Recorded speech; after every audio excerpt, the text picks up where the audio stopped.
សួស្តីអ្នកគ្នាស្វាគមន៍មកកាន់វីដេអូថ្មី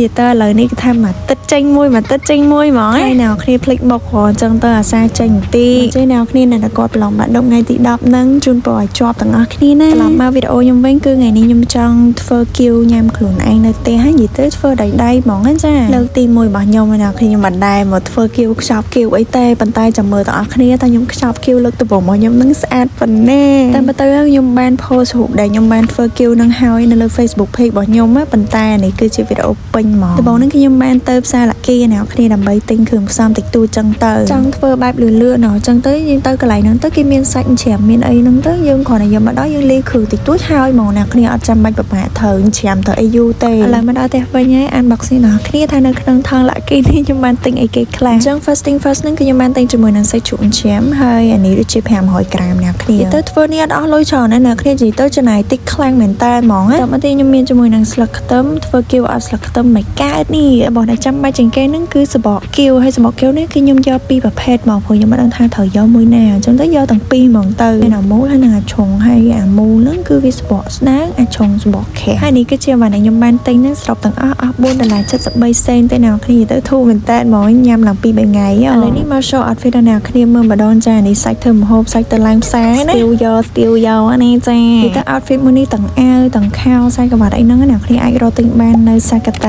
ាអ្នកគេដែលស្គាល់គឺដឹងណាចាគឺថាសាកាតាហ្នឹងគឺជា brand របស់ខ្ញុំផ្ទាល់តែម្ដងនិយាយទៅគឺខ្ញុំស្រឡាញ់ brand ហ្នឹងខ្លាំងមែនតើចាដោយសារអីខ្ញុំលក់ចេញពី vibe របស់ខ្ញុំផ្ទាល់ខ្ញុំចិត្ត vibe បែបម៉េចគឺខ្ញុំរកបែបហ្នឹងហ្មងអញ្ចឹងអ្នកគេដែលគាត់ចិត្ត vibe ដូចខ្ញុំគឺថាមកសាកាតាមកគឺដឹងតែត្រូវតែម្ដងតែគាត់ថាភាគច្រើនគឺបានយកអត់សូវមាន stock ហ្មងទេដោយសារតែយើងជា small business មកដល់ឥឡូវនេះសាកាតាបើកបានមួយឆ្នាំហើយប៉ុន្តែលក់ខានតែអ្នកគ្នាដោយសារតែខ្ញុំលបងខ្លាំងមែនតើតែក៏នៅតែបន្តវាទៅមុខទៀតចឹងទៅសម្រាប់អ្នកដែលគាត់មើលវីដេអូមួយនេះដល់ចប់ហើយខ្ញុំនឹងមាន giveaway ជូនអាវទៅអ្នកទាំងគ្នាមួយអញ្ចឹងកុំភ្លេចមើលឲ្យដល់ចប់ហើយដំបូងគឺខ្ញុំយកសាច់ច្រាមហ្នឹងដាក់ចូលចានហើយយើងចាប់ផ្ដើមលាយគ្រឿងវាមកមានស្ករអំបិលប៊ីចេងអត់បានណាជាមួយនឹងម្រេចដាក់សាច់ជ្រូកចូលចាននេះហើយមានអារម្មណ៍ថាវាខ្ជូតទួយពេកអញ្ចឹងទៅពិបាកក្នុងការច្របល់វាមួយគ្រឿងខ្លាំងមែនតើក៏សម្រេចចិត្តថាដូរទៅដាក់ជាមួយនឹងចានខ្ជូតរបស់ខ្ញុំពណ៌កាឈូកនេះគឺវារៀងខ្លងអញ្ចឹងទៅយើងស្រួលកូរវាមួយផ្លេចប្រាប់អ្នកគ្នាថានៅក្នុងហ្នឹងក៏ខ្ញុំមានដាក់ទឹកត្រីដែរខ្ញុំបានដាក់ស្លឹកខ្ទឹមហើយស្លឹកខ្ទឹមនេះគឺខ្ញុំហាន់វាបែបកង់ទូចៗចឹងអ្នកគ្នាមិនធំពេកមិនទូចពេកនិយាយទៅល្មមក្នុងការធ្វើគៀវចឹងទៅបន្ទាប់នេះយើងចាប់ផ្ដើមច្របល់វាឲ្យសព្វហ្មងអ្នកគ្នាកុំឲ្យវាសដុំមកបើមិនចឹងទេយើងវិចគៀវទៅម្ដុំនេះប្រៃម្ដុំនោះសាបអីចាប់បតហើយខ្ញុំក៏បានយកសបកគៀវរបស់ខ្ញុំទាំងពីរប្រភេទហ្នឹងដាក់ចូលក្នុងកូនចានមួយដើម្បីងាយស្រួលក្នុងការវិចចឹងណាឥឡូវដល់វគ្គដៃរន្ធត់រៀងញាត់ដៃខ្លាំងមែនតើហ្មងណាចាមកខ្ចប់គៀវជាមួយខ្ញុំដំបូងហ្នឹងគឺខ្ញុំសាកជាមួយនឹងអាមូលមុនគេអាហ្នឹងគឺគេហៅថាសបកស្ដើងណាគ្នាដូចខ្ញុំនិយាយប្រាប់ពីដើមវីដេអូអញ្ចឹងហើយខ្ញុំដាក់បរិមាណជាមួយនឹង Snow យើងហ្នឹងគឺល្មមដែលយើងខ្ចប់ទៅកុំឲ្យវាហៀអញ្ចឹងម៉ូតទី1ដែលខ្ញុំខ្ចប់គៀវនេះគឺខ្ញុំខ្ចប់បែបផ្ដេកអត់មូលកំប៉ុងទេហើយខ្ញុំដាក់វាចូលហ្នឹងហើយខ្ញុំចាប់ផ្ដើមទាញអាតបវាខាងនោះដើម្បីចាប់វាជារាងណាខ្ញុំមិនដឹងថាខ្ញុំគួរបកស្រាយរបៀបម៉េចកន្លែងហ្នឹងដោយសារតែខ្ញុំមិនមែនជាអ្នកវិចគៀវខ្ចប់គៀវអីទេអញ្ចឹងអ្នកគ្នាអាចមើលតាមវីដេអូហ្នឹងបានថាខ្ញុំធ្វើបែបណាអញ្ចឹងណាហើយនេះគឺជាគៀវដំបូងដែលខ្ញុំបានខ្ចប់ចាមិនដែរអ្នកគ្នាខ្ជូតខ្លាំងអត់ខ្ញុំគ្រាន់តែឃើញនេះទៅចង់រៀងរំភើបមិនចឹងអ្នកគ្នាដោយសារអត់ដែរបានខ្ចប់ឲ្យលើកទី1ខ្ចប់បានប៉ុណ្ណឹងនេះមានអីទិញទូរស័ព្ទមកដាក់ពី3ប៉ុស្តិ៍ហោះលើ Facebook ចឹងណាឥឡូវនេះចាប់ផ្ដើមចូលដល់គៀវដែលខ្ញុំត្រូវធ្វើវាជាកតំមូលខ្ញុំមិនដឹងថាអាហ្នឹងគេហៅម៉ូតអីណាគ្នាខ្ញុំចេះតែធ្វើទៅខ្ញុំឃើញពីច្រើនគៀវគេធ្វើម៉ូត2ហ្នឹងបើសិនអ្នកគ្នាចង់បានគៀវមើលទៅរៀងធំអ្នកគ្នាយកអាឆុង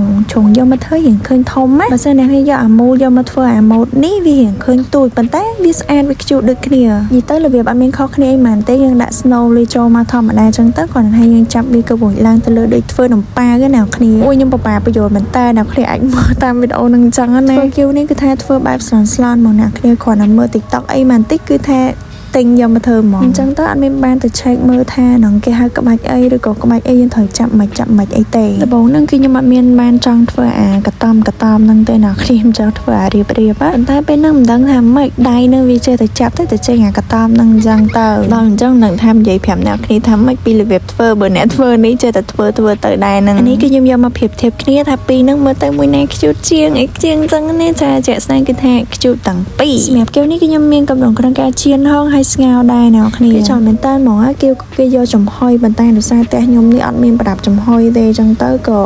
សម្រាប់ចិត្តថាស្ងោរហ្មងទៅអញ្ចឹងកាបូបនេះខ្ញុំចាប់ផ្ដើមជៀនមុនគេណាគ្នារបៀបនៃការជៀនរបស់ខ្ញុំនឹងគឺខុសពីបងដែលគាត់ជៀននៅលើ TikTok ខ្ញុំឃើញគាត់ជៀនហើយភាគច្រើនគាត់ដាក់ជាមួយនឹងម្សៅចាចុងក្រោយគេហើយគាត់ចាក់មកចេញពុំហ្មងតែរបៀបដែលខ្ញុំធ្វើនេះគឺផ្សេងខុសពីគាត់និយាយទៅគឺថាសាមញ្ញមកញ៉ាំបានអញ្ចឹងណាពេលដែលដាក់ជៀនបដាហ្នឹងគឺថាខ្ញុំបើកភ្លើងតិចខ្លាំងមែនតើហ្មងអ្នកគ្នាដោយសារខ្ញុំខ្លាចអត់ឆ្អិនដល់សាច់ជ្រូកអញ្ចឹងទៅវាសល់ពេលយូរដែរគឺខ្ញុំចាប់ផ្ដើមមកធ្វើទឹកជ្រលក់អ្នកគ្នានិយាយទៅខ្ញុំហាន់ខ្ទឹមហាន់អីឲ្យហើយអញ្ចឹងទៅគឺនៅធ្វើទឹកជ្រលក់នេះគឺថាឆ្នៃទេអ្នកគ្នានិយាយទៅមានអីគឺធ្វើនឹងហ្មងទឹកជ្រលក់ខ្ញុំនេះគឺមានជាមួយនឹងស្លឹកខ្ទឹម